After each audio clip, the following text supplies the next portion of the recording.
Alhamdulillah wassalatu wassalamu ala nabiyina Muhammad wa ala alihi wa ashabi ajmain, amma ba'd. Kaifa halukum?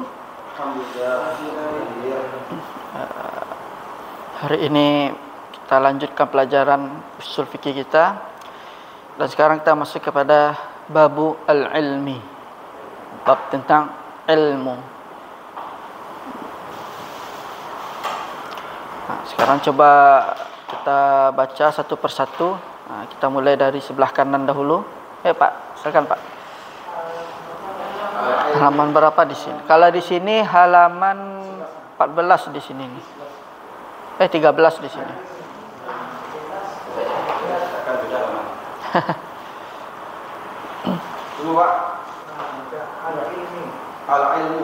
Al-ilmu.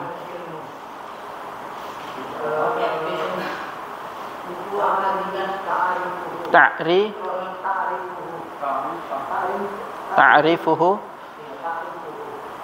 al-ilmu idraku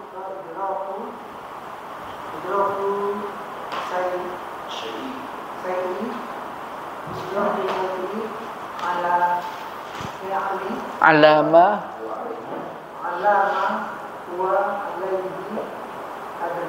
idrakan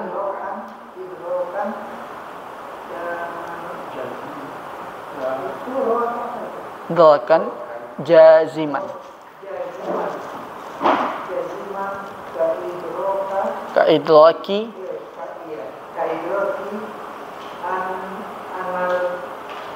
anna likulli akbar minal juz'i wa anan niyata syartun fil ibadati. Di sini ta'rifuhu, yaitu hu kembali kepada ilmu. Jadi maksudnya adalah definisi dari ilmu. Kemudian Syekh rahimahullah mengatakan al-ilmu itu, bilang beliau, idraku syai'i ala ma huwa alaihi idrakan jaziman. Idraku syai'i, maksudnya di sini adalah pengetahuan tentang sesuatu ala ma huwa alaihi, terhadap apa yang ada padanya, idrakan jaziman, dengan pengetahuan yang pasti. Jadi kalau kita terjemahkan, idraka jaziman, pengetahuan, jaziman artinya pasti. Jadi pengetahuan tentang sesuatu terhadap apa yang ada padanya, yaitu pengetahuan tersebut berupa pengetahuan yang pasti. Itu adalah ilmu. Di ilmu itu, kalau sesuatu yang kita ketahui dan itu pasti, maka disebut dengan ilmu. Kemudian kaidraki annal kulla akbaru minal juz'i, seperti pengetahuan, kaidraki seperti pengetahuan bahwasanya setiap yang paling besar itu bagian dari setengah minal juz'i, atau wa annan niyata syartun fil ibadah, bahwasanya niat itu adalah syarat di dalam ibadah. Apa maksud di sini kaidraki annal kulla akbaru minal juz'i? Maksudnya adalah dua lebih besar dari satu. Al-ilmu idraku syai'i ala ma huwa alaihi idrakan jaziman. Ilmu itu adalah pengetahuan tentang sesuatu terhadap apa yang ada padanya berupa pengetahuan yang pasti. Seperti mengetahui atau mengenal bahwasanya setiap yang paling besar itu bagian dari setengah minal juz'i. lebih besar dari setengah, lebih besar dari setengah. Dan niat itu syarat dalam ibadah. Itu adalah ilmu. Contohnya misalnya kalau kita lihat 2 lebih besar dari 1. Berarti itu kan ilmu. Sudah pasti itu kan. Kemudian misalnya 4 itu setengah dari 2 misalnya kan. Ya, 4 kali 2. Nah, berarti kan setengah dari 2. 2 kali 2 4. Bisa. Ya. Nah, itu disebut dengan ilmu. Kemudian mengenal niat. Misalnya kalau niat itu adalah syarat sahnya sebuah di antara syarat sahnya sebuah ibadah. Nah, berarti itu termasuk ilmu. Kemudian contoh lain. Misalnya salat itu wajib. Berarti kan kita punya ilmu. Ilmu yang kita punya di situ adalah ilmu mengetahui kalau salat itu adalah wajib. Kemudian wudu bagian dari syarat salat. Berarti kan kita sudah berilmu. Sebelum salat harus ada harus berwudu. Itu maksudnya adalah ilmu. Tafadhal Pak. Fa kharaja biqaulina. Wa kharaja biqaulina. Idraku al-syai'i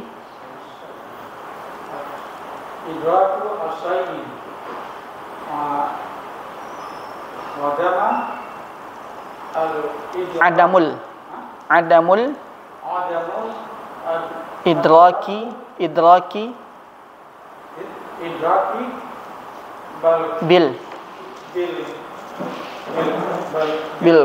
bil kulliyati wa yusamma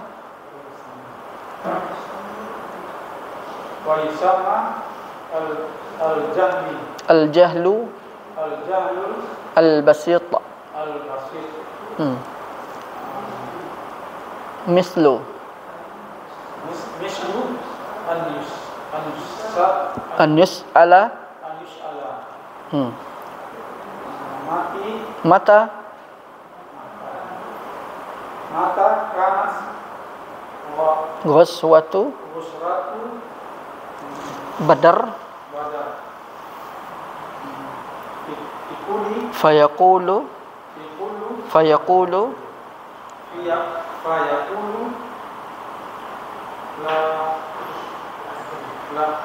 la adri. Kemudian kita masuk fa kharaja biqaulina. Maksudnya adalah pengecualian dari makna idraku syai'i. Kan ilmu itu definisinya idraku syai'i. Kemudian Syekh rahimahullah ingin menjelaskan kepada kita selain atau pengecualian dari idraku syai'i itu apa maksudnya? Yaitu adamul idraki bil kulliyah. Tidak adanya sebuah pengetahuan secara keseluruhan. Jadi tidak mengetahui secara keseluruhan. Itu maksudnya adalah lawan dari idraku syai'i. Wa yusamma al-jahlu al-basit, dan dinamakan dengan jahil basit. Jadi kalau misalnya orang tidak mengetahui sesuatu pun, maka kita sebut dengan jahil basit. Contohnya di sini, misal an-yus'ala mata kanat ghazwatu badr. Kemudian dia menjawab, la adri, saya tidak tahu kapan terjadinya peristiwa perang Badar. Kemudian dia tidak tahu. Kemudian ada lagi contoh lain. Apakah kamu tahu arah jalan ke Tabing misalnya kan? Atau ke Simpang Gia misalnya? Saya tidak tahu dah. Berarti dia sebut jahil basit. Nah, karena dia tidak punya pengetahuan tentang daerah tabing atau daerah simpang gia itu ketika ditanya. Nah, itu namanya jahil basit. Basit itu kan artinya kalau secara bahasa kan ringan, tipis. Nah, kalau secara bahasa. Tapi di sini jahil memang tidak mengetahui sesuatu pun. Atau misalnya kita tanya kepada seseorang, tahukah kamu kalau di dalam solat itu ternyata syarat sahnya itu membaca Al-Fatihah, ya kan? Saya tidak tahu itu. Berarti dia jahil basit. Kenapa? Karena belum sampai kepada dia sebuah pengetahuan, sebuah ilmu. Tapi kalau misalnya sekiranya dia tahu kalau dalam solat itu ada takbiratul ihram, ada membaca Al-Fatihah, kemudian ada sampai taslim, salam, berarti dia dihukumi orang yang mengetahui atau disebut orang berilmu. Tapi kalau tidak tahu kaifiyah tata cara solat karena belum sampai ilmu kepada dia, maka kita hukumi jahil basit. Kemudian seperti yang di dalam contoh dibawa oleh Syekh rahimahullah tadi, kita ulangi lagi. Contohnya membawa tentang sejarah kapan terjadinya peristiwa perang Badar. Dia enggak tahu. Kan tidak semua orang tahu. Pasti orang yang belajar sirah, yang belajar agama, yang tahu tentang peristiwa perang Badar kapan. Mungkin di kalangan kita kaum muslimin banyak mungkin yang tidak tahu kapan terjadi perang Badar.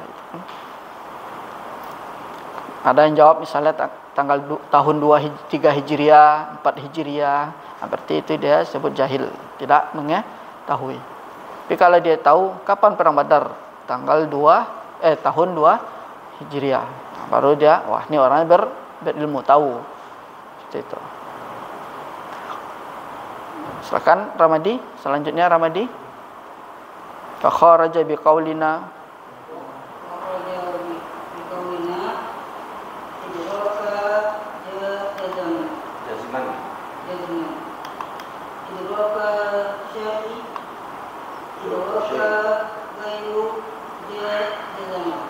alamahu alaihi. Fakhraja biqaulina alamahu alaihi. Itu Ramadi. Idrakuhu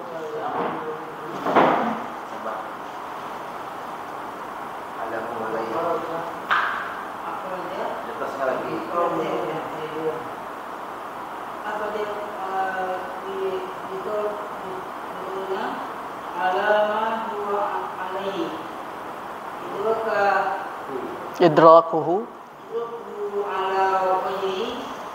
ala wajhin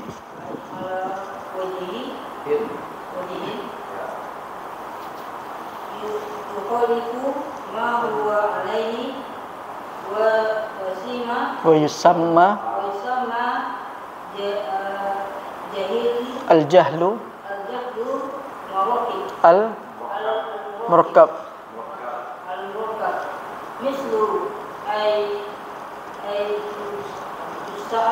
Yusam mislu an yus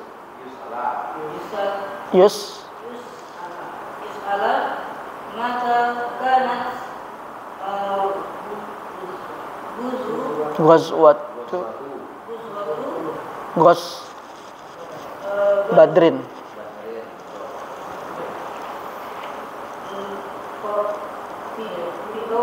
Fayaqulu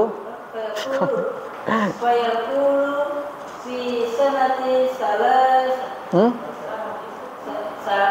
salisatu fi sanati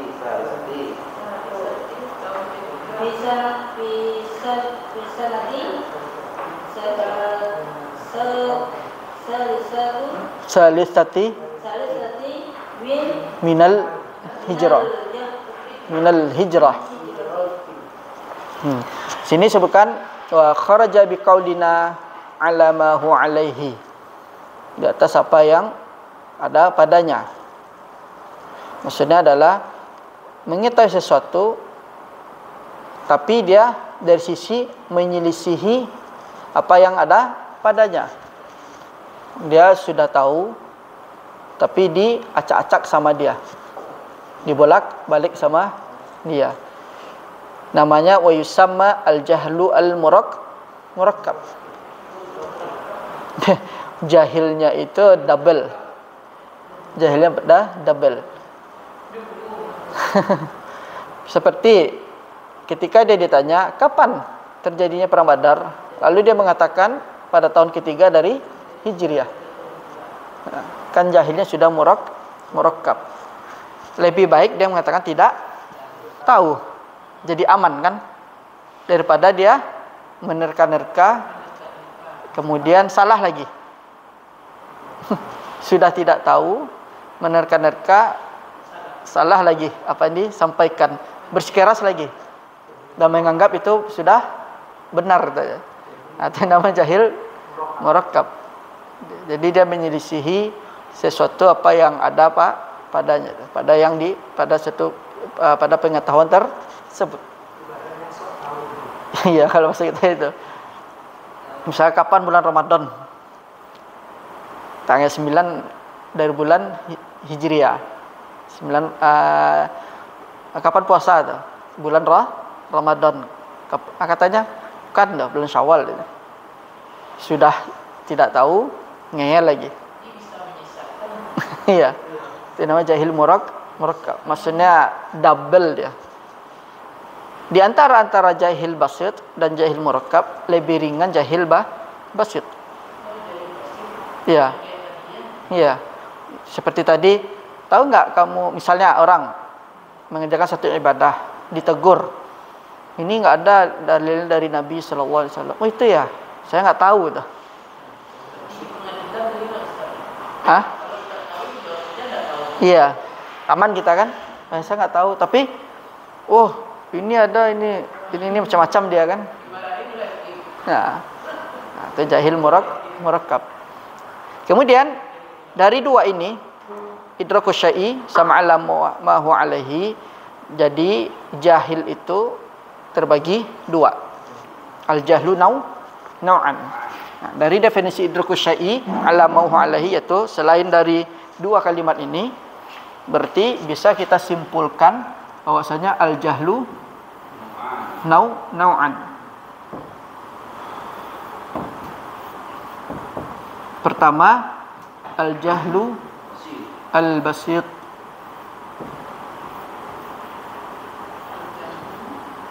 Al-basit. Kemudian al-jahlu al-murakkab.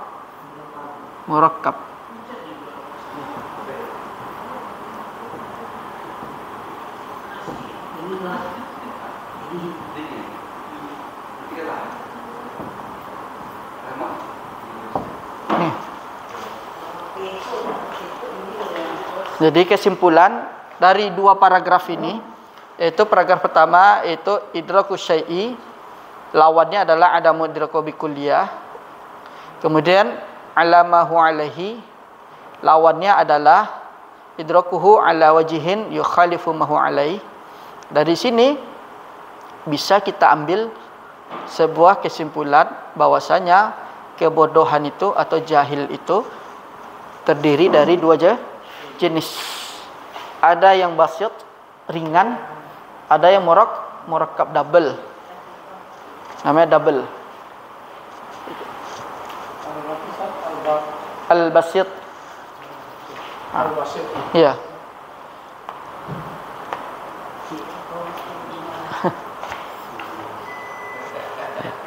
Di bawah hasil tahta zilil mukayyif.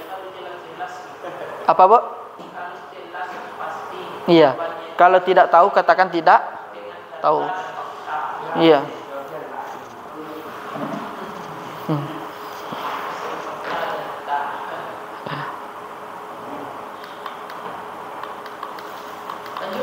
Iya. Iya, Bu.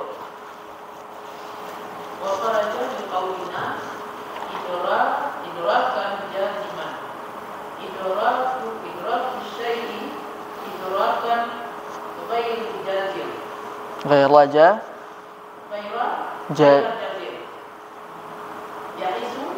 بحيث بحيث يحتمل عنده أن يكون على غير الوجه الذي adrakahu. فلا يسمى ذلك علما. ثم in tarajjaha in tarajjaha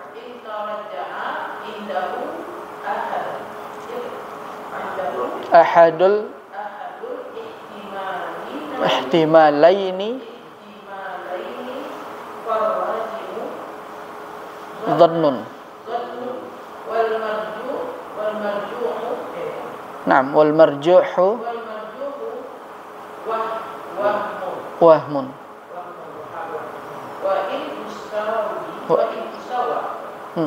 Wa in tusawi wa in tasawa.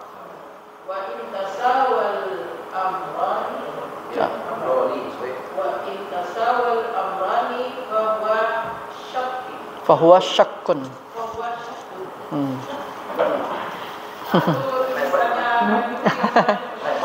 Iya.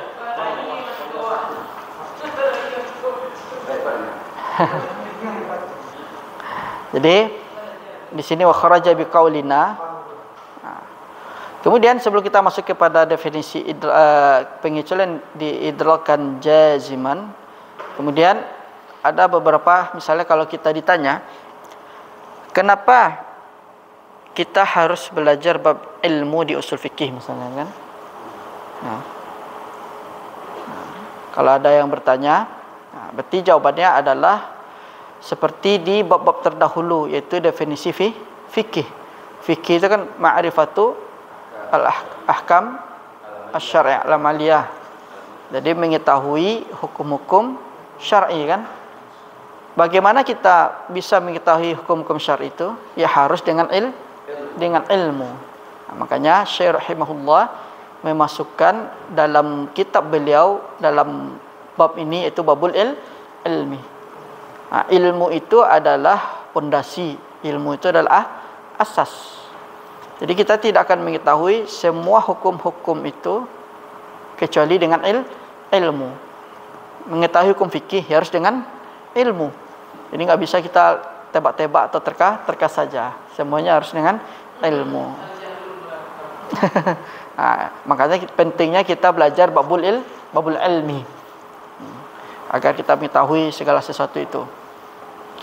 Kemudian di sini idraka jaziman maksudnya adalah wa kharaja biqaulina, pengecualian selain dari makna idraka jaziman, bilang beliau adalah idrakus syai'i idrakan ghair jazimin, yaitu pengetahuan tentang sesuatu yang tidak pasti. Jadi adalah pengetahuan yang tidak pasti atau tidak mengetahui. Jadi idrakan jaziman pengetahuan tidak pasti. Iya. Itu namanya idrakan jaziman. Bihaitsu. Kalau misalnya sebuah pengetahuan tapi dia itu belum pasti. Masih belum yakin. Kalau sudah yakin berarti dinamakan ilmu. Tapi kalau misalnya masih dua kemungkinan, itu belum bisa disebut pengetahuan yang pasti. Di sini bihaitsu, dari sisi yahtamilu indahu an yakuna ala ghairil wajhi alladhi adrakah. Maksudnya adalah yahtamil. Ihtimal itu artinya kemungkinan yang ada padanya yang tidak ada dari sisi dia mengetahuinya secara pasti. Jadi masih ada kemungkinan. Fala yusamma dzalika ilman. Maka tidaklah dinamakan yang demikian itu adalah ilmu. Jadi misalnya kalau ada salah satu, ada apa? Kita tidak yakin nih. Contohnya misalnya kita melihat di sana di ujung. Itu orang atau patung misalnya kan. Berarti kan kemungkinan, ihtimal, belum pasti. Itu tidak bisa kita katakan ilmu. Karena kita tidak bisa menetapkan. Mungkin bisa jadi orang lain melihat itu patung. Bisa jadi di kita melihat itu orang. Nah, berarti masih ihtimal, kemungkinan. Kemudian di sini summa in tarajjaha 'indahu ahadul ihtimalaini farrajihu dhann wal marjuhu waham. Kemudian kalau kita rojihkan salah satu dari dua ini, kita perkuat dugaan kita dari salah satu kemungkinan ini, kita katakan saya yakin itu adalah orang, ya kan? Kemudian di sini farrajihu dhann wal marjuhu waham. Kemudian kita merojihkan, memperkuat apa yang kita lihat tadi, yang kemungkinan bisa jadi orang, kemungkinan bisa jadi patung. Kemudian kita rojihkan saja pendapat kita. Kita merojihkan pendapat kita, kita katakan saya yakin itu yang di ujung sana itu adalah orang. Berarti itu dia masih termasuk dalam namanya disebut zon. Masih zon, namanya praduga atau prasangka, tapi lebih kuat zon. Kemudian lawannya adalah marjuh atau dikenal dengan waham. Saya tidak yakin itu bukan orang, itu kan? Nah, dia masih tidak meyakini, dia lemah, dia dilemahkan sama dia. Itu bukan orang tuh. Saya tidak yakin itu orang, maka dinamakan waham. Apabila dua perkara tersebut sama, wa intasawal amrani fahuwa syakkun, maka dia adalah ragu-ragu. Nah, kemudian dikatakan sama dia itu bisa jadi orang, bisa jadi patung. Berarti kalau dia mengatakan dua kemungkinan ini bisa jadi patung, bisa jadi itu manusia, maka itu masuk terdalam disebut dengan syak, ragu. Tapi kalau memperkuat salah satunya dari yang kita perhatikan tadi, kita lihat tadi, kalau kita perkuat salah satunya berarti nama zon atau prasangka. Kemudian kalau kita tidak yakin, ini bukan apa nih, maka ini adalah disebut waham. Zon itu adalah lawannya dari waham. Kemudian bagaimana penisbatannya, persentasenya antara zon, waham, syak dengan ilmu? Nih, nisbah. Nisbah itu artinya persentase. Nisbah pertama az-zon. Berapa persentasenya? Yaitu dari 51% sampai 99%. Nah, ini. Itu zon. Penisbatannya, persentasenya. Kemudian kalau al-waham itu dinamakan marjuh, itu dari 1% sampai 49. Kemudian kalau asyak 50-50 dia.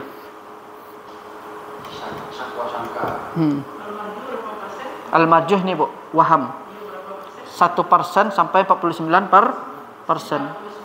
Ya. Nah, 50% kan. Itu syak. Tapi kalau al-ilmu mi'ah bil mi'ah, 100%.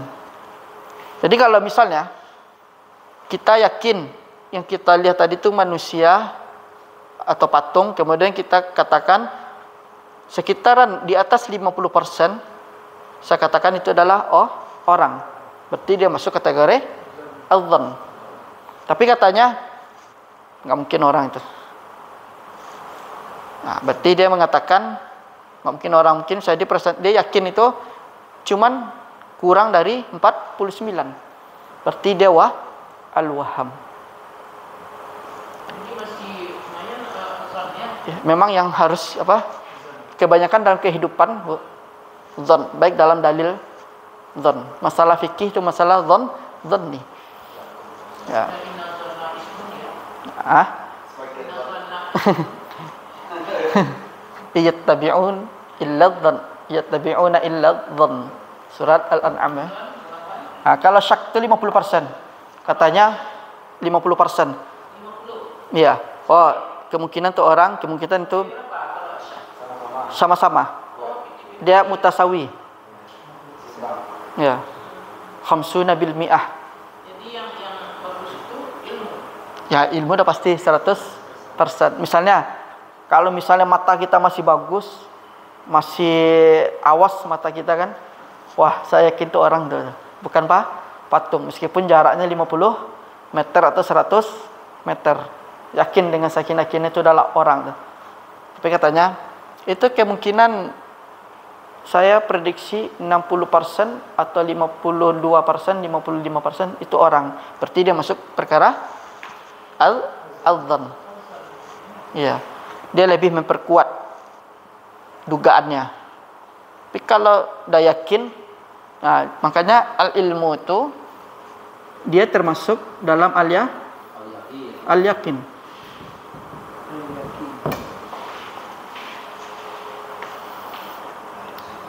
Makanya ilmul Dalam salat kita kan sering dengar itu al-dhann. Nanti kita Kemudian kita masuk kepada dalil tentang al-dhann. Nah, kita ambil pertama dahulu, kenapa dibolehkan kita mengambil dalam satu hukum dalam ibadah itu boleh menggunakan al-dhann. Dalil pertamanya adalah la yukallifullahu nafsan illa wus'aha. Allah itu tidak membebani kita sesuai dengan kemampuan kita itu. Itu dalilnya. Kalau kita ditanya, kenapa kita boleh menggunakan al-dhann? Itu dalil pertama itu.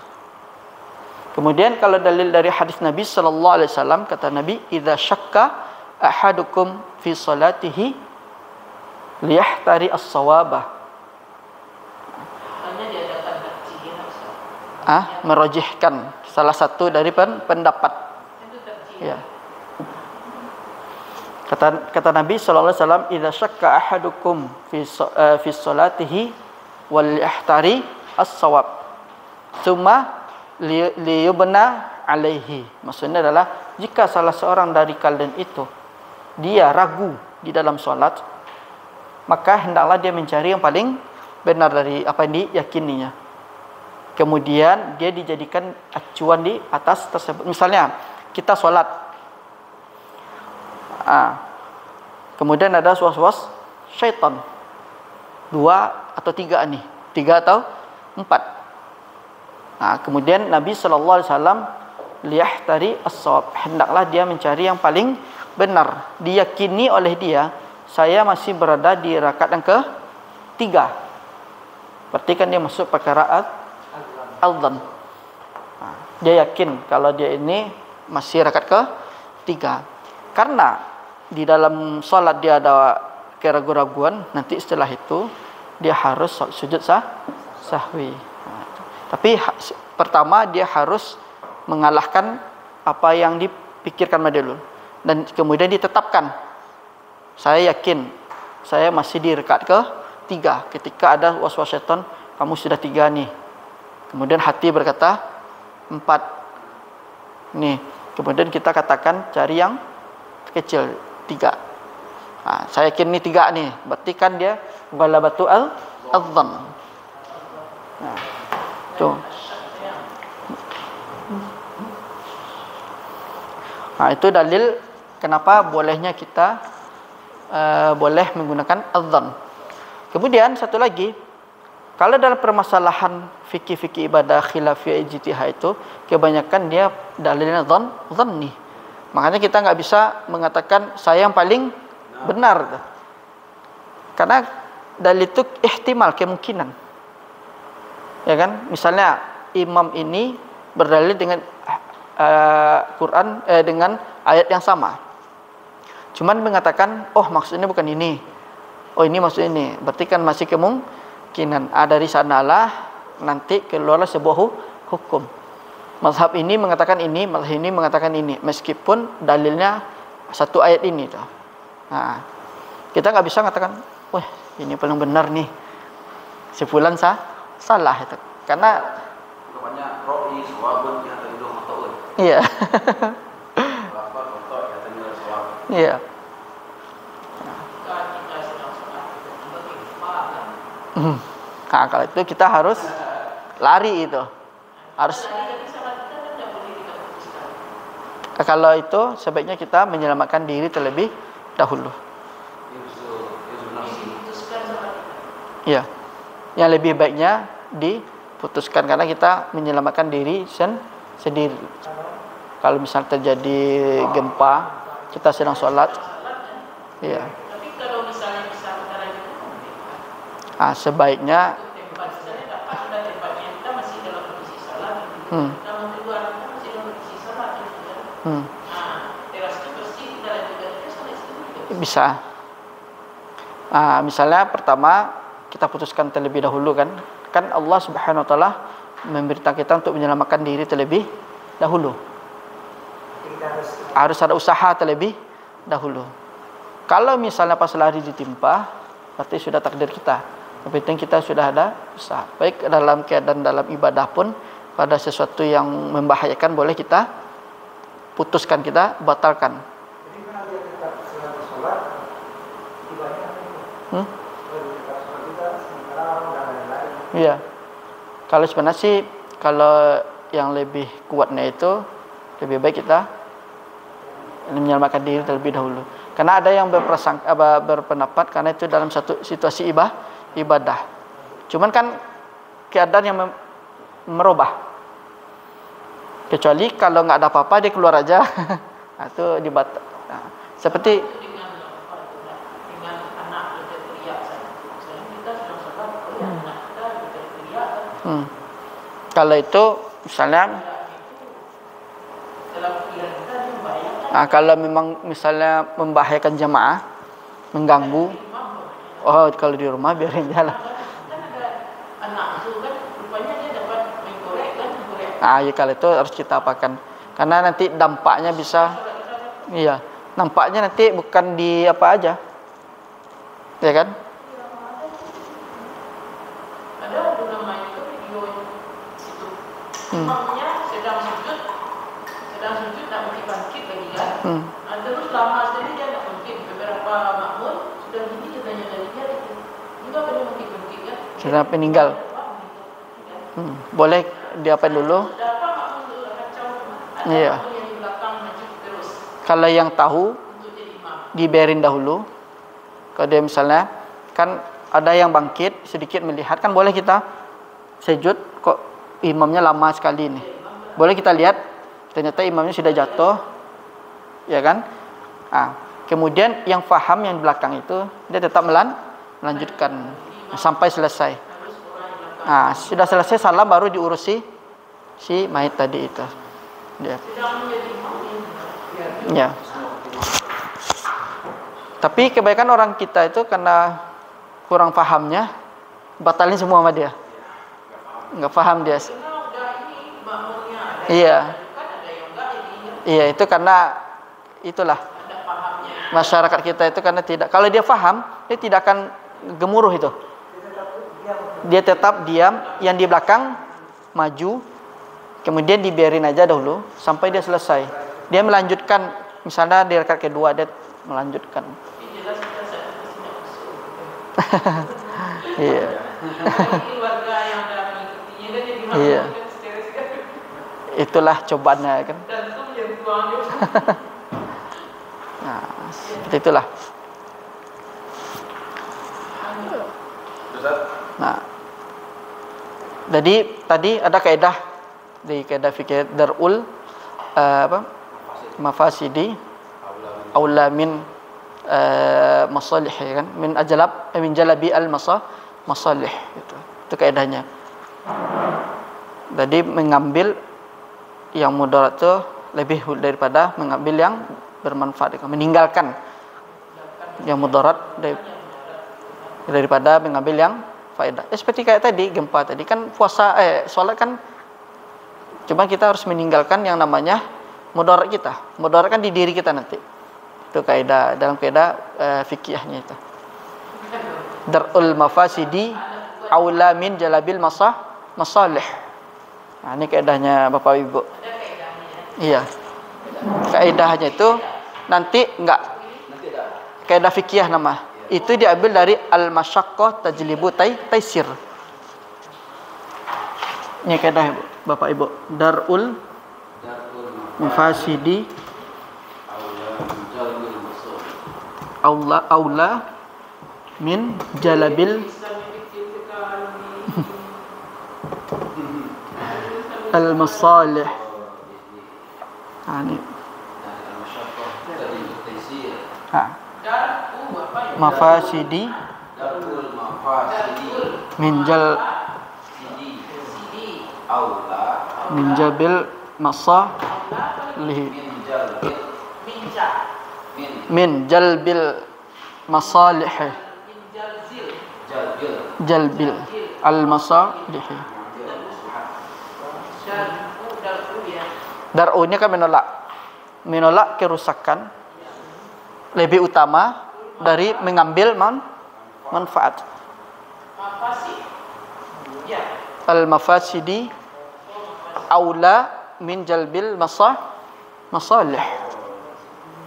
Ini kaidahnya yang kaidah fikih yang sugranya, yang kubrohnya asalnya ini berasal dari al masyaqqah tajlibu at-taisir. Itu induknya itu. Ya, min jalbil masalih. Ya.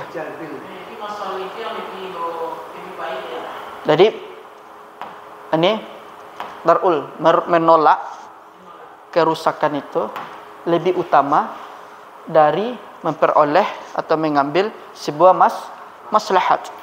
Jadi di situ ada kita timbang-timbang dahulu. Makanya kita ketika di masyarakat itu jangan main hantam aja. Nanti kita kena hantam nanti. Ya, menolak kerusakan lebih utama dari mengambil maslahat. Tapi kadang kesalahan di antara kaum muslimin itu ini dijadikan hujah untuk menyerang kaum muslimin juga. Jadi nggak dilihat pertimbangan sama dia.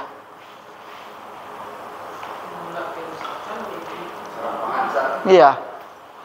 Tidak semuanya ini bisa harus pakai dulu. Tapi kita pertimbangkan dulu kapan kaidah ini dipakai, kapan tidak bisa dipakai. Nah. Iya. Kaidah. Kaidah fiqhiyah nama. Dia ada usul fikih, ada kaidah fikihah. Para ulama. Jadi sumbernya Al-Quran dan hadis. Aslinya itu dia 5. Namanya Qaidul Fiqh Al-Kubra. Dia ada 5. Kemudian dari 5 ini satu mungkin nanti punya anak. Dan ini induknya ini adalah al-masyaqqah tajlibu at-taisir. Itu induknya. Kemudian dari yang itu punya beberapa turunan-turunan. Nah, salah satunya yang ini. Ya. Jadi ada para ulama itu mengatakan meskipun dalil belum sampai kepada kita, maksudnya kita tidak faham dalil. Kalau kita hafal al-qaidah al-fiqhiyah itu, kita sudah bisa mengambil sebuah hukum. Sudah bisa kita berhukum, berlandasan. Meskipun kita nggak tahu dalilnya, tapi hafal kaidah fikih itu, insya Allah kita sudah faham tentang masalah-masalah hukum. Karena semuanya itu sumber dari dalil.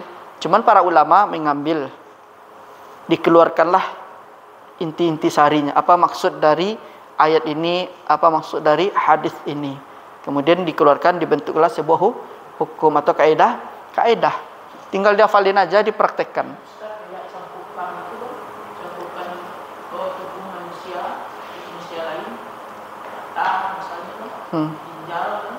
Cangkok. Nah, itu yang nggak boleh diharamkan. Hukum asal kan boleh, hukum asal kan boleh. Cuman lihat dengan apa yang dipakai, yang digunakan. Ya, kalau bisa ada yang lain kenapa itu? Iya.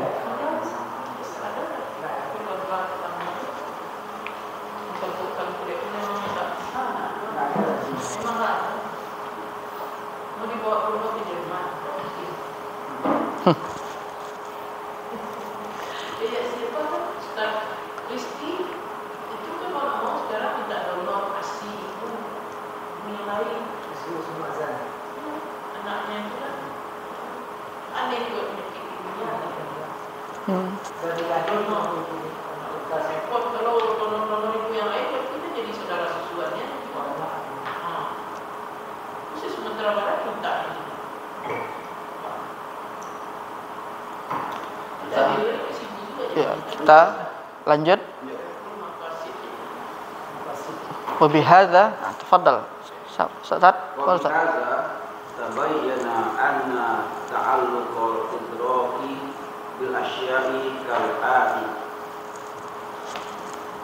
علم وهو إدراك الشيء على ما هو عليه إدراكا جازما، جهل بسيط وهو عدم الإدراك بالكلية، ثالث جهل مركب وهو إدراك الشيء على وجه يخالف ما هو عليه، ظن وهو إدراك الشيء مع احتمال ضد مرجوح، وهم وهو إدراك الشيء مع احتمال ضد راجح، شك وهو إدراك الشيء مع احتمال ضد مساوي.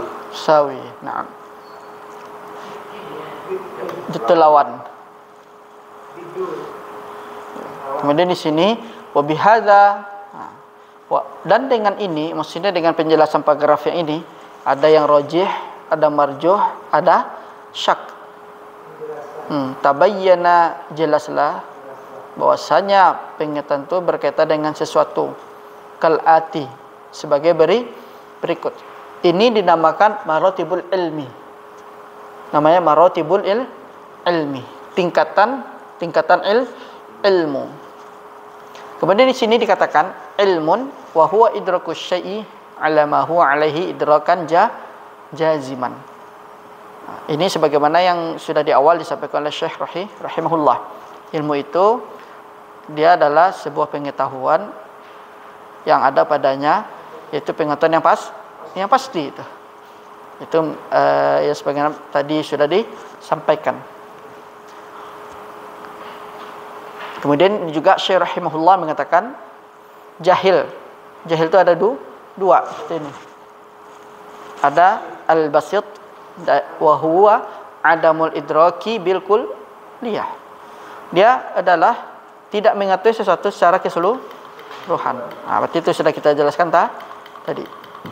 Kemudian jahlul murakkab, yaitu dia mengetahui sesuatu ala wajhi, dari sisi menyelisih ma huwa alaihi, yang ada padanya. Kemudian dzan di sini disebutkan mengetahui sesuatu bersama kemungkinan. Lawannya adalah marjuh. Jadi dzan itu lawannya adalah marjuh. Didotnya lawan.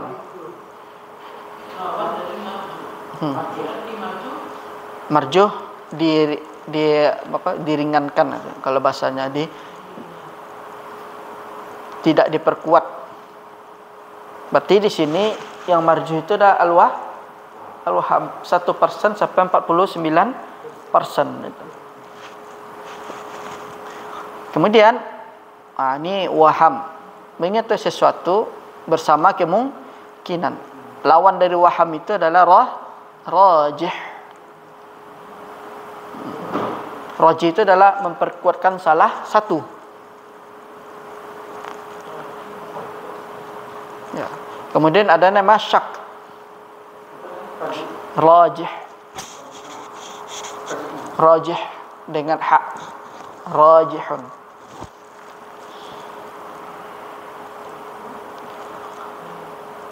Kemudian syak, ragu. Dia juga mengetahui sesuatu bersama kemungkinan. Lawannya adalah musawi, sama. Jadi dari definisi yang sudah dijelaskan oleh Syekh tadi ini, berarti dapatlah kita simpulkan ilmu itu ada bertingkat. Ada namanya kita kenal dengan maratibul ilmi.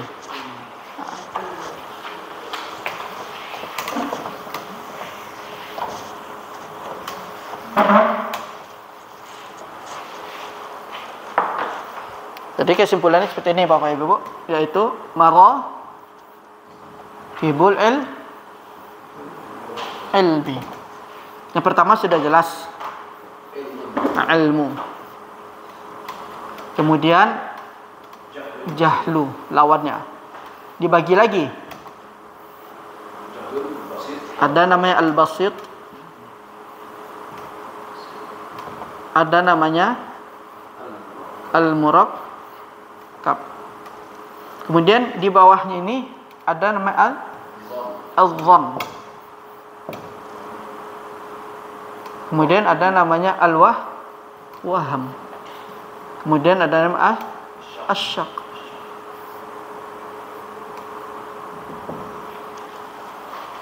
Jadi yang ini yang tiga ini dari nomor 3, 4, 5 dia termasuk kategori juga ilmu, tapi masih dalam ihtimal, kemungkinan. Jadi belum pasti. Kalau sudah pasti itu sudah namanya ilmu. Tapi kalau ini sudah pasti tidak ilmu. Tapi kalau tiga ini tapi dia ihtimal, kemungkinan, belum pasti. Karena kan kalau kita kembali kepada definisi ilmu itu adalah pengetahuan sesuatu yang apa padanya, yang ada padanya, yaitu pengetahuan yang pasti. Itu sudah pasti ilmu. Jadi cara kita memahaminya adalah sesuatu itu yang diketahui tapi dia sudah pasti, maka dia disebut dengan ilmu. Tapi kalau dia sesuatu itu yang diketahui tapi masih ihtimal, kemungkinan, bisa jadi dia tiga. Bisa dikatakan al-dhann, bisa dikatakan al-waham, bisa dikatakan asyak. Nanti ini akan dibahas ini, al-dhann ini. Dhann ini nanti akan dibahas nanti di dalam usul fikih lagi. Menggunakan dalil al-dhann, dalil dhanni. Maratibu al-ilmi, tingkatan ilmu. Kalau ini al-jahl ini sudah jelas nih lawannya ini. Yang jelas ini kalau enggak ilmu pasti dhann. Kalau di bawah dhann pasti waham. Tapi kalau di antara kedua ini namanya asyak. Atau antara prasangka dengan yakin. Berarti nama asyak. Ragu.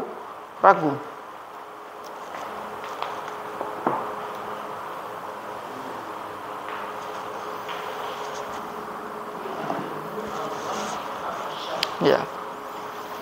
Kemudian kalau sekiranya ada orang mengatakan ar-rajih. Ini pendapat yang rajih. Berarti dia kemungkinan masuk kepada kategori adh-dhann. Kemudian ini dalilnya, ini hukumnya marjuh. Berarti dia masuk kepada waham. Kemudian kemungkinan dua nih. Berarti dia syak, ragu-ragu. Kalau di dalam suatu hukum tidak semua pendapat yang marjuh itu kita buang. Kalau dibahas di dalam masalah fikih, yang waham atau kita sebut dengan al-marjuh itu tidak semuanya dibuang. Terkadang ada sebagian yang menggunakan pendapat yang marjuh. Itu pun dengan ada syarat-syarat tertentu. Tidak langsung diambil.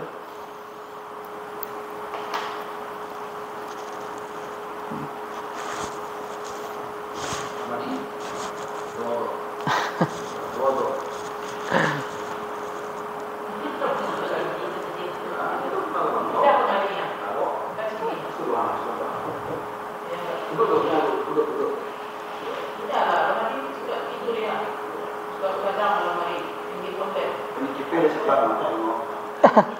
Tahajud.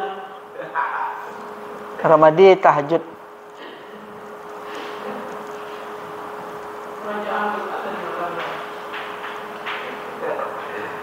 Ramadi malam tahajud.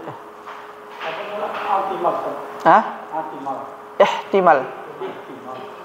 Kemungkinan.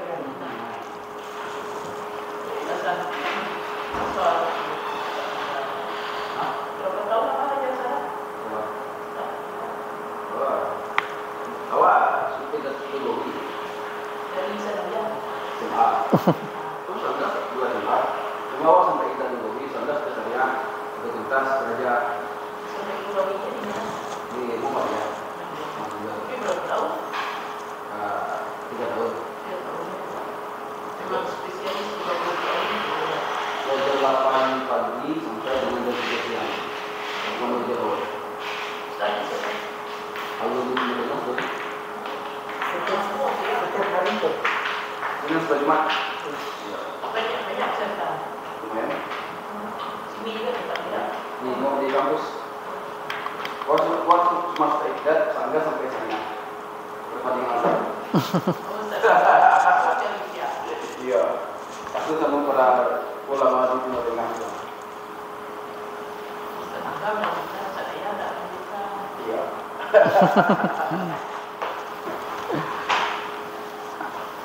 Kemudian kita masuk aqsamul ilmi. Insyaallah habis babul ilmi. Nah, silakan Bapak. Iya, naqsimu Aqsamul ilmi. aqsamul Ilmi. ilmi. Aqsam jamak dari qismun. Nah, qismun. Pembagian-pembagian ilmu. Yanqasimu. Yanqasimu. Yanqasimu ilmu illa qismaini Daruri wa nazari. al-awal Fal daruri ma yakunu idraka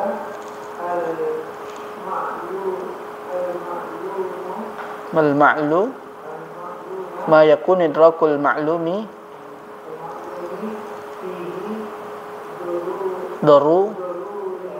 daruriyan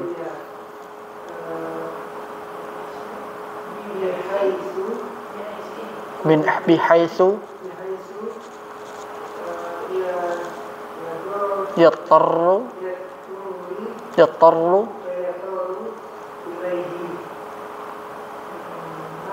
min nazarin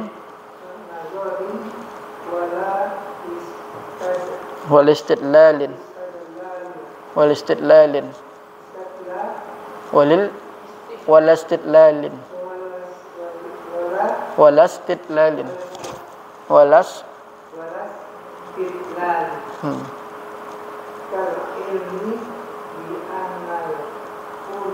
bi anal kulla akbaru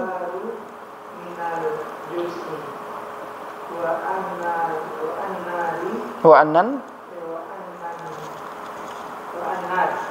ananna ha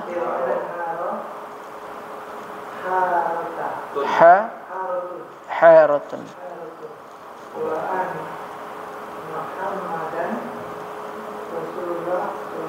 alaihi wasallam. Wan nazari ma yahtaju ila nazoru ila ila nazori ya ila nazori was wasdid la lin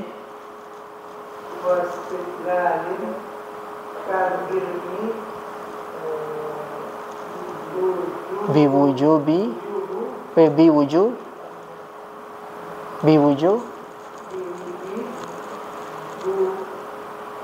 wujud biwujud an niyati fis shalah. Sekarang kita masuk kepada pembahasan terakhir dari bab ilmu. Syekh rahimahullah mengatakan aqsamul ilmi, yaitu pembagian-pembagian ilmu. Jadi ilmu itu memiliki pembagian. Kemudian Syekh rahimahullah mengatakan yanqasimul ilmu ila qismain, daruri wa nadhari. Ilmu terbagi dua pembagian. Ilmu terbagi dari dua pembagian. Yang pertama disebut dengan daruri. Yang kedua adalah nadhari. Jadi di sini Bapak-bapak Ibu, kita harus membedakan. Kalau daruri dan nadhari berarti dia masuk kepada pembagian ilmu. Tapi kalau yang ini yang ada di papan tulis berarti dia disebut dengan maratib, tingkatan-tingkatan ilmu. Jadi jangan sampai bercampur. Kita katakan dzan aqsamul ilmi, padahal dia masuk dalam tingkatan ilmu. Jadi ilmu itu muratibu al-ilmi. Kemudian kita kembali kepada pembagian ilmu yang terdiri dari dua bagian ini. Ada namanya daruri, ada nadhari. Di sebagian kitab usul fikih ada yang mengatakan muktasab. Jadi nanti kalau Bapak-bapak Ibu baca kitab usul fikih, ilmu yang saya ketahui itu cuman dua pembagiannya, daruri dan nadhari. Tapi di buku ini kenapa ditulis muktasab? Ya kan? Itu sama, nadhari dengan muktasab dia sama. Jadi itu namanya muradif, sinonim atau persamaan dari sebuah kata. Mau kita katakan nadhari silahkan, mau kita katakan muktasab silahkan. Kan muktasab itu kan nanti kan diambil. Enggak ada sini, Bu.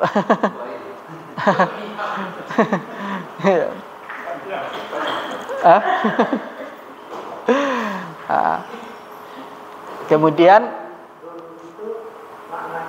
di sini dur itu adalah pengetahuan nazari, nama lainnya. Jadi kalau misalnya kita baca kitab usul fikih, kita jumpai di beberapa kitab ada yang mengatakan ilmu itu terbagi dua. Ada nama daruri, ada nama muktasab. Kemudian kita tanya, yang saya tahu ilmu itu pembagiannya cuma dua, daruri dan nadhari. Tapi kini kenapa disebut di kitab ini muktasab? Itu nama lain dari nadhari, sama dia.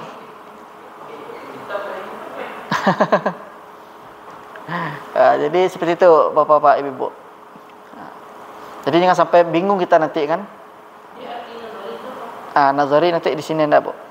Kemudian fard daruri, kita masuk dulu kepada fard daruri. Kemudian Syekh rahimahullah menjelaskan apa itu daruri. Kalau bahasa kita itu kan darurat. Darurat itu ketika penting, ya kan? Kemudian di sini sebut mayakun idrakul ma'lumi fihi daruriyan. Sesuatu yang pengetahuan yang diketahui di dalamnya berupa dalam keadaan yang darurat atau penting.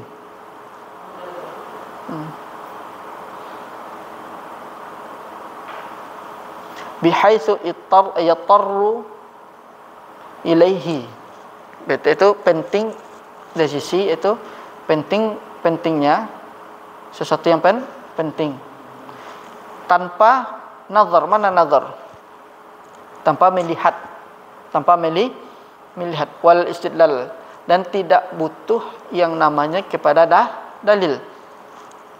Jadi kalau ilmu daruri itu ilmu yang tidak butuh kepada dalil. Jadi dia langsung saja. Kita sudah faham, sudah ngerti. Contohnya seperti ilmu bi anna kulla akbaru minal juz'i. Katanya keseluruhan itu lebih besar dari separuh. Seperti ini. Ini kan keseluruhan. Berarti dia lebih besar dari separuh.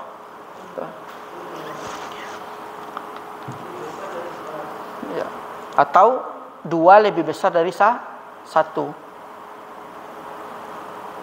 Kemudian wa annan nara harutun, dan sesungguhnya api itu panas. Kan kita tidak butuh lagi dalil, petunjuk, tidak perlu lagi diteliti. Benar enggak api ini panas ya? Atau hanya sekedar prasangka seseorang saja? Atau hanya dibuat-buat saja? Nah.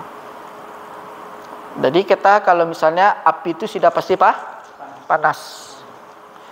Kemudian misalnya kalau salju itu sudah pasti dingin. Jadi kita tidak perlu yang namanya dalil. Mana dalilnya ini? Ada enggak dari Quran? Ada enggak dari hadis? Ada yang secara ilmiah ada enggak yang membuktikan kalau salju itu dingin? Salju itu semenjak Allah ciptakan salju itu sudah keadaan sudah dingin, enggak perlu penelitian-penelitian yang lain. Kecuali kalau dia masih masuk kepada perkara zon. Contohnya apa? Mendung, orang berprasangka pasti kebanyakan hujan. Di atas 50% orang meyakini kalau mendung itu dia pasti hujan. Berarti dia masih masuk kategori zon. Kan tidak semua mendung itu hujan. Tapi dia mengatakan orang kebanyakan di atas 50% kalau sesuatu itu keadaannya sudah mendung, nanti kemungkinan bisa turun hujan. Kemudian ada mengatakan mendung tidak mungkin hujan. Yang mengatakan paling persentase turun hujan ini sekitaran 40% dengan mendung ini. Berarti dia masuk kategori waham atau marjuh. Nah, itu yang nama dengan dzan. Kemudian kita kembali kepada ilmu daruri. Kemudian di sini wa anna Muhammadan Rasulullah. Bahwasanya Muhammad bin Abdullah itu adalah Rasul Allah Subhanahu wa taala. Sudah pasti kan? Nah, mungkin kita ragu dengan kerasulan Nabi sallallahu alaihi wasallam. Kemudian wan nazari. Nazar itu adalah al-fikru. An-nazar itu al-fikru. Mana al-fikru? Memikirkan. Al-fikru fima matlub, artinya memikirkan pada sesuatu yang diinginkan. Jadi kita mau menginginkan sesuatu itu, kita timbang dulu, kita pikirkan dahulu. Apa sesuai dengan riset dan penelitian apa tidak. Kemudian di sini sebutkan an-nazari atau al-muktasab. Definisinya adalah ma yahtaju ila nazarin wa istidlalin. Sesuatu yang butuh kepada nazar. Butuh kepada nazar. Apa? Butuh. Sesuatu yang butuh kepada nazar, penelitian dulu. Butuh kepada dilihat terlebih dahulu. Wal istidlalin, dan butuh kepada namanya dalil. Diteliti dulu. Itu namanya ilmu nazari. Ya. Kalau sudah keluar hasilnya, barulah ditetapkan dengan bukti-bukti, dengan penelitian-penelitian, dengan riset-riset yang ilmiah misalnya. Kemudian contohnya apa? yang termasuk ilmu nazari kal ilmi biwujubin niyati fis shalah, yaitu seperti ilmu wajibnya niat di dalam salat. Kan wajibnya niat di dalam salat itu kan bukan daruri, datangnya bukan begitu saja, sebab kita harus berniat untuk dalam beribadah atau dalam salat dan yang sejenisnya itu kan karena ada dalilnya, bukan datang begitu saja. Misalnya akan ada innamal a'malu bin niat. Berarti kita tahu setiap amal itu butuh kepada niat karena ada dalil yang mengatakan. Maka disebut dengan dalil nazari atau al-muktasab. Al-muktasab itu sesuatu yang diperoleh.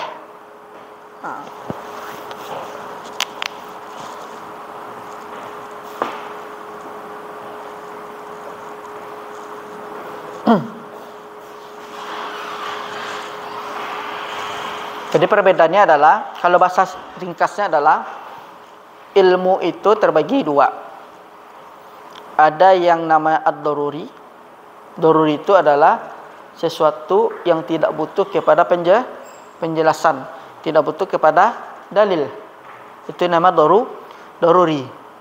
Kemudian nazari atau muktasab, dia ilmu yang butuh kepada dalil atau butuh kepada penelitian terlebih dahulu, seperti wajibnya niat dalam solat atau dalam perkara-perkara ibadah lainnya itu. Jadi kita sesuatu itu butuh kepada dalil. Jadi sesuatu yang butuh kepada dalil dalam perkara-perkara ibadah maka disebut dengan nazari. Misalnya contoh lainnya, haji. Kenapa kita harus haji? Karena sudah ada dalilnya dari Quran dan hadis. Berarti kategori ilmunya termasuk ilmu bagian dari nazari. Atau puasa. Setiap bulan Ramadan kita diwajibkan untuk berpuasa. Nah, berarti itu kategori ilmunya daruri apa nazari?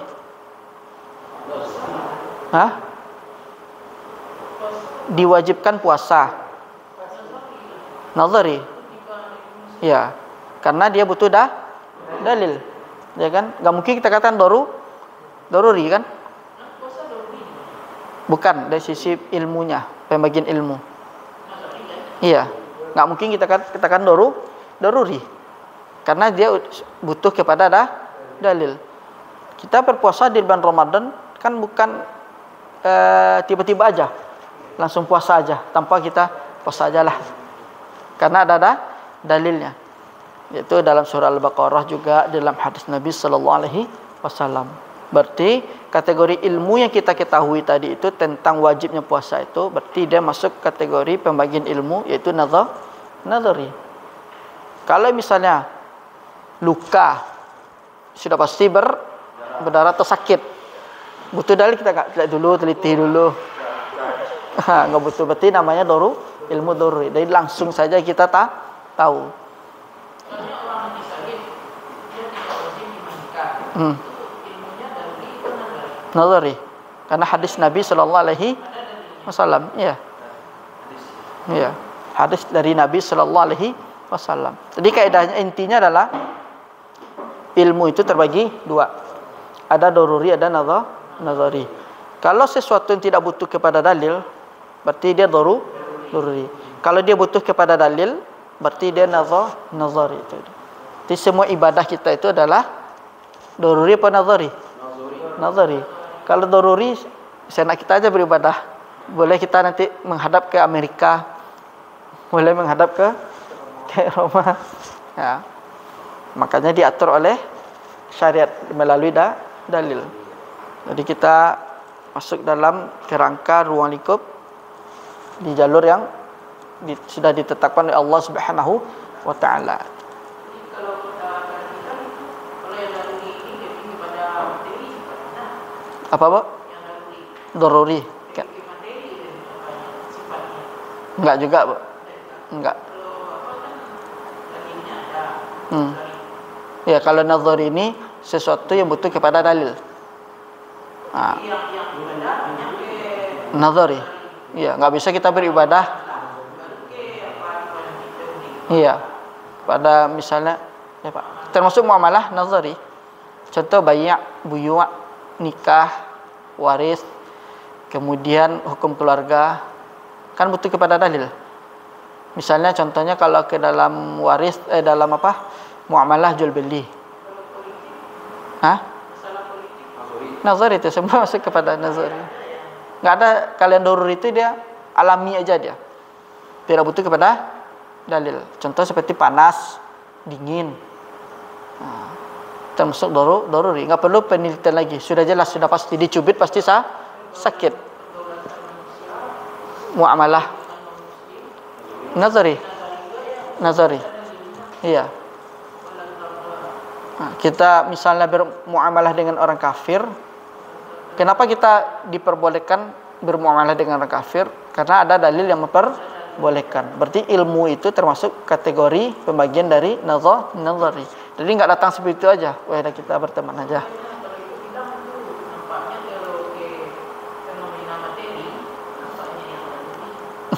Enggak. Materi ya masalah. Iya, materi. Sekarang materi uang. Iya. Kira materi uang. Iya. Kalau misalnya air, misalkan air itu suci. Air suci itu ada dalil juga. Iya, nazari juga dia. Kapan air itu dikatakan suci? Kapan dia dikatakan tidak suci? Kapan dia bisa dipakai? Kapan dia tidak boleh dipakai? Itu termasuk nazari. Karena ada dalil dari Al-Quran dan hadis. Jadi semua ibadah itu dia termasuk dalam ilmu nazari. Iya. Dia dengan ilmu akal kalau daruri itu. Contohnya lain misalnya daruri itu setiap alam itu pasti ada penciptanya kan. Pastilah. Itu dia akal dia biasa. Iya, ada yang ateis. Iya. Ustaz, kalau misalnya fokus dari usul fikih kan, kemudian melupakan fikih, itu benar? Kalau bisa dia harus sejalan, Ustaz. Karena usul itu kan dia pondasinya dia. Nanti di fikihnya kita yang yang penerapannya itu kan. Di usul fikih inilah kita tahu dari mana istinbatnya para ulama. Kalau di fikih kan tidak disebutkan. Imam Syafi'i langsung saja membuat sebuah hukum seperti ini. Nah, kita tahunya nanti kan dari usul. Dari mana asal muasal Al-Imam Asy-Syafi'i dan Imam 4 mazhab itu sampai mengeluarkan hukum seperti itu. Nah, kalau fikih itu kita tinggal ambil aja. Kalau usul itu kita yang membentuk, mengetahui itu. Iya. Istamrah. Makanya kan sebagian kita fikih itu kan tidak disebutkan asal muasal. Sudah jadi aja seperti itu hukumnya itu. Nah, kalau usul itu makanya lebih baik kalau kita paham usul, otomatis nanti kita bisa paham fikih. Ketika kita baca kitab fikih ulama, oh imam ini ternyata mengambilnya di sisi ini. Nah, kenapa Al-Imam Asy-Syafi'i berdalil seperti ini? Ternyata beliau menggunakan dalil yang umum atau pakai ini. Sebenarnya belajar usul fikih itu asasnya itu cuma 4 itu. Nah, yang ini dia asas yang penting benarnya. Kan selama ini orang menganggap usul fikih itu sulit katanya. Iya. Problemnya kadang aku kan di mana kalau itu. Iya. Bahasanya juga. Bahasanya ilmu mantik. Sebenarnya inti dari usul fikih itu cuma 4. Asas. Iya. Al-usus, yaitu asas-asas fi usulil fiqhi. Cuma 4 deh ini.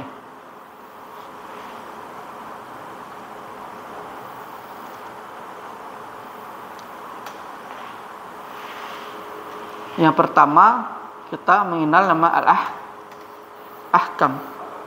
Ini sudah kita lewati, yaitu at-taqli Via. Kemudian al wat. Iya. Nih kalau sudah belajar ini, nah, kemudian nanti kita baru masuk kepada al-adillah, dalil-dalil. Ah, bagi lagi dua. Ada nama dalil itu muttafaqun alaih, mukhtalafun fi. Nah, ini Quran, al-hadis, al-ijma' dan al-qiyas.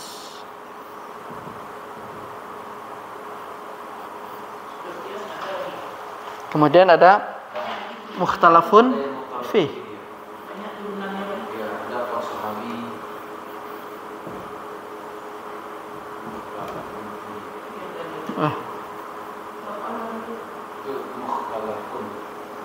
Mukhtalafun fi. Yang diperselisihkan di dalam, boleh dipakai, boleh tidak. Kalau ini nggak boleh, kita tinggalkan ini. Bahayanya kalau ini tinggalkan. Kemudian ada nama istihsan, istishab, sadud dzara'i', kalau sahabi, kalau ahli Madinah, istiqra'. Nah, itu nama mukhtalafun fih. Bukan. Muttafaqun. Ada nama istishab.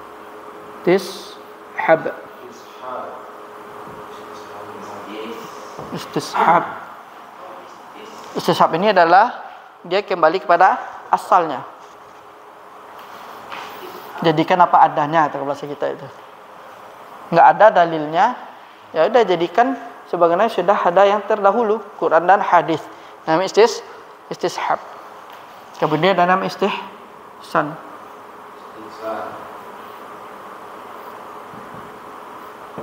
Nah, kemudian ada namanya istiqra'. Jadikan satu tu baik. Istiqra'. Istiqra'. Kemudian nama saddu az-dzara'i', menutup celah. Jadi dia kan nanti kembali kepada ra'yu ini nanti ini. Kemudian di sini ada nama qaulu sahabi. Ini Imam Ahmad yang biasa pakai ini. Kemudian qaul ahli Madinah. Ahli al-Madinah.